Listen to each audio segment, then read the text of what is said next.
The historical trajectory of an empire is usually pretty predictable.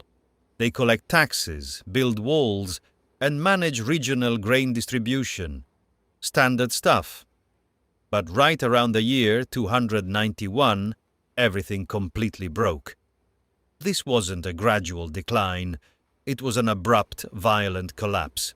A sudden, massive drain on human capital that makes you wonder if there was an accidental accounting error in the imperial records.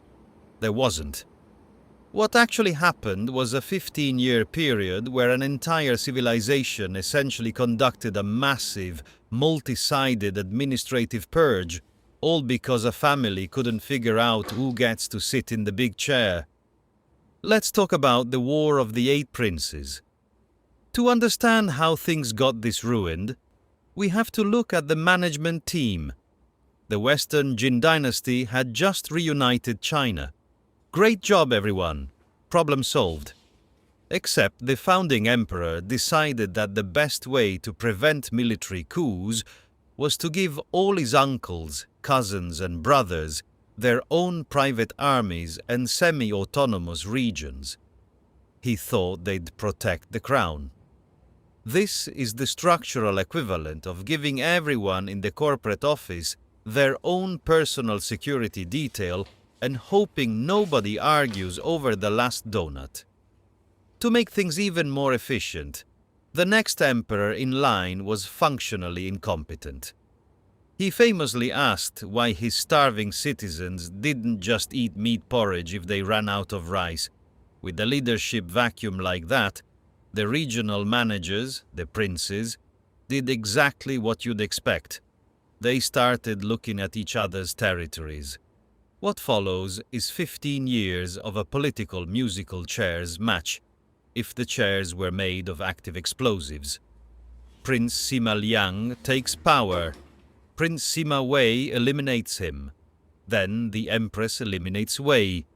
Then Prince Sima Lun steps in, deposes the Emperor, and declares himself the boss. This triggers an alliance of 3 other princes who march on the capital to eliminate Lun. If you're trying to keep track of the names, don't bother. The bookkeeping isn't worth your time. The point is, every time a new prince took over the capital, they brought a massive regional army with them, stripped the local granaries bare to pay their mercenaries, and left the actual infrastructure of the country completely untended. Irrigation systems broke down. Farms were abandoned. The administrative state was basically being treated like a stolen rental car. And here is where the situation really takes a turn for the worse. Armies marching back and forth don't just consume logistics, they disrupt the weather cycle's margin for error. A massive drought hits the Yellow River Basin. Usually a centralized empire handles this by releasing emergency grain reserves from state storehouses. But those storehouses had already been emptied to feed the mercenaries of the rotating royal court. Then come the locusts. Then comes the flooding. Because no one was maintaining the river dikes, since the labor force was currently being drafted to march across the province for the 3rd time this year, the rivers did what rivers do when ignored. They flooded the agricultural heartland. People weren't just fleeing the soldiers anymore, they were fleeing a completely broken ecosystem.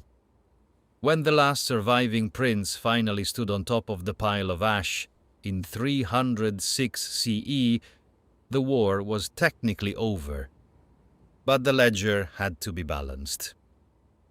Historians tracking the demographic shift of this specific 15-year management failure look at the abandoned fields, the burned cities, the regional collapses, and the direct combat casualties.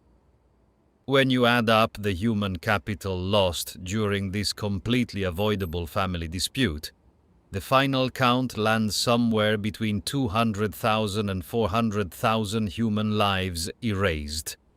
Gone. All to settle a debate over who gets to sign the tax decrees in a capital city that was so ruined by the end of it. The The dynasty collapsed entirely just a few years later.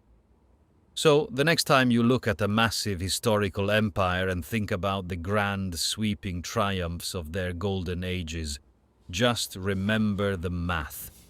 Sometimes, all it takes to break a continent-sized economy and erase several 100,000 people from the census is a poorly written inheritance plan and a few very stubborn relatives. If you want to keep watching these historical breakdowns, hit the subscribe button. Leave a comment below on which historical administrative disaster we should audit next. Or don't.